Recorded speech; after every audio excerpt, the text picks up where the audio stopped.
Hello and welcome back to PARTUMITER, where today we're going to finally and hopefully put an end to soggy and greasy fish and chips. Which sucks because we all love a good bit of fish and chips every now and then. I mean, it's classic. This method will solve that madness and elevate each element of this great British icon. Now before I do start, make sure you do subscribe and keep that notification bell on, and let me know what you think about this recipe down below.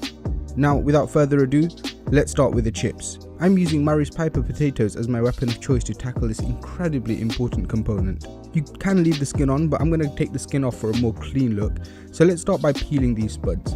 Then I like to cut off a thin slice off the side just to give it something to rest on while we form some straight cut chips. Try to be as consistent as possible. I'm going for just over a centimeter. Being as straight and steady as possible, cut out some slabs. Stack similar sized slabs together and cut those into battens. And you should be left with these amazing, straight and uniformly cut chips. This makes cooking time so much easier and you'll end up with a more consistent batch of fantastic chips. Now, these are covered in a lot of starch, so the first thing we're going to do is bathe them in some cold water and then run them under a cold running tap for 5 minutes, just until the water runs clear so it washes off all of that starch. If you do skip this step, you will end up with gummy chips instead of that nice crisp texture. So now that my chips are clean and ready, I've got a pan of water simmering, which you want to salt liberally. Then you want to drop your chips in, and we're going to boil them just until they cook through. We don't want them to be super flaky, just long enough so it's cooked but the chip still holds its shape and some rigidity. This should take no longer than 5 to 6 minutes, after which you want to drain them and let them cool down in the fridge. Now to start on arguably the most important component, the fish, and white fish is what you want to go for. I'm opting for the most incredible skinless cod fillets here. Now there's no way of getting around this, you want the freshest fish possible. It should have a sort of sweet seawater kind of smell. If your fish does smell pungent, it's no good for this dish. Your final product will end up tasting rancid. So fresh fish always. And then we're going to dry brine these beautiful fillets. I'm using flaky Maldon salt, seasoning it generously. Now the benefits of that is twofold.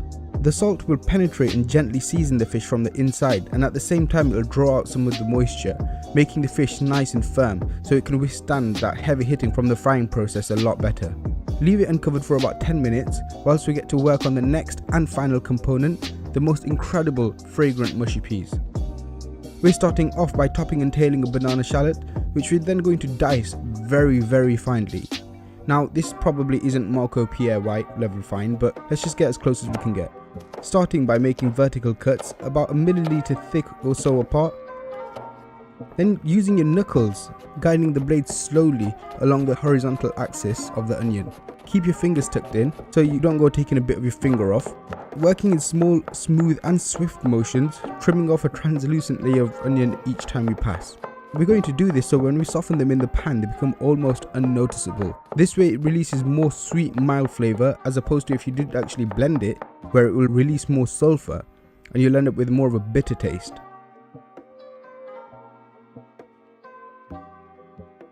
Now we've got 2 cloves of garlic which will be doing the same thing too. These are much smaller, so be even more careful. Now garlic doesn't have layers like onions do, so after the initial cuts you want to make some horizontal cuts along the length of the cloves, just to cube them off, and then after that just follow suit.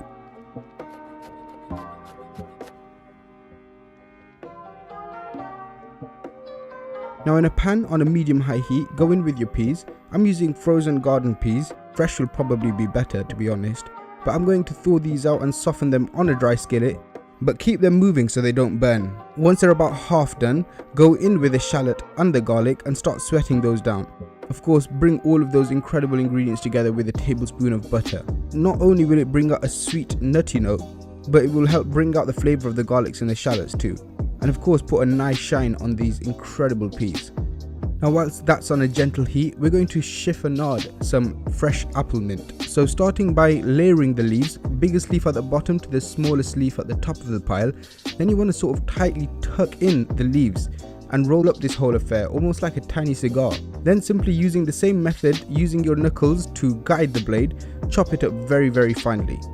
You'll end up with these beautiful delicate ribbons of fragrant mint. That's chiffonade, a fancy French term for just chopping up some herbs. Now throw all that into the peas and immediately turn off the heat. let the residual heat already in the pan wilt the mint. Then it's up to you how much you want to mash them. I like to take a potato masher and gently go through all of the peas, keeping them almost semi-whole. And that's that. Now here we've got some vegetable oil at 160 degrees where we're going to give our chips their first fry. Now we're not looking for colour, just to really draw out the moisture and waxiness and really cook them through and make the inside nice and fluffy, whilst the outside sort of hardens up and forms a shell. This fry only takes about 5 minutes, after which you want to let the chips cool down completely. This step can be done way in advance and you can even freeze them for a later date. Now whilst those are cooling down in the freezer, we're starting with a non-alcoholic beer batter. This starts with 2/3 of a cup of plain flour and 1/3 of a cup of corn flour. Now the ratio is 2 parts plain to 1 part corn flour, so you can basically scale up from there. Into which I'm adding 2 teaspoons of baking powder, then sifting the contents into a bowl. Now instead of using beer, I'm going to be using sparkling water. The most important part in all of this is to keep the batter as light and crispy as possible instead of something dense and stodgy. The carbonation in the water along with the baking powder really helps elevate this batter. I don't use a specific measurement, I just like to add it incrementally. So whisk it in the water bit by bit, which also helps you produce a smoother batter. And don't forget to season it down with a pinch of salt. Now this part is optional, but I like to add in 3 teaspoons of honey. This isn't enough to sweeten the batter, just enough to really give it some nice deep golden brown colour once you fry it. So whisk that into until you reach a semi-smooth consistency. Now go back to the fish, grab a paper towel and dab off the excess moisture drawn out and the excess salt from both sides, and then we're going to first coat it in some plain flour seasoned with salt and pepper. This just creates some texture to help the wet batter stick to the fish. So make sure every care is taken to make sure the fish is well floured and shake off any excess batter. Of course, dunk it into the batter mix, and same principle here, we're just making sure that the fish is fully submerged in this amazing batter. Now here the oil has been heated to 170 degrees Celsius, where you want to first drape the fish into the oil, holding it up for a few seconds so it won't immediately sink and stick to the bottom of the pan. You should hear that immediate frying sound. Now because of the bubbles, it will float to the top before it's cooked.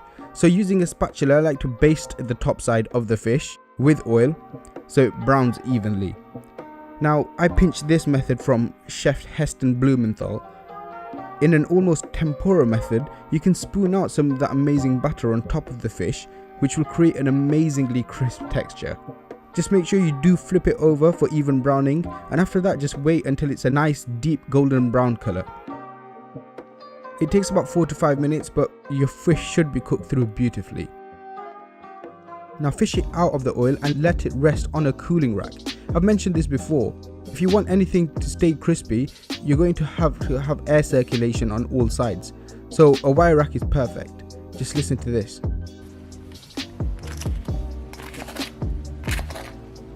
Now for the final fry on the chips, turn the heat up to 180 degrees Celsius and dunk those chips in. Okay, there's probably a safer way to do this. On second thoughts, just lower the chips in gently so you won't end up frying yourself. Now these only do take a few minutes until they develop a beautiful golden colour, which then you want to salt immediately whilst it's still on the cooling rack. And that's that. Serve up a mound of those phenomenal mint mushy peas, of course with some tartar sauce and a wedge of fresh lemon, and just check out this insane battered fish. Crispy, light, perfectly seasoned and perfectly moist and flaky cod. British dinner time just doesn't get a whole lot better than this. Happy cooking.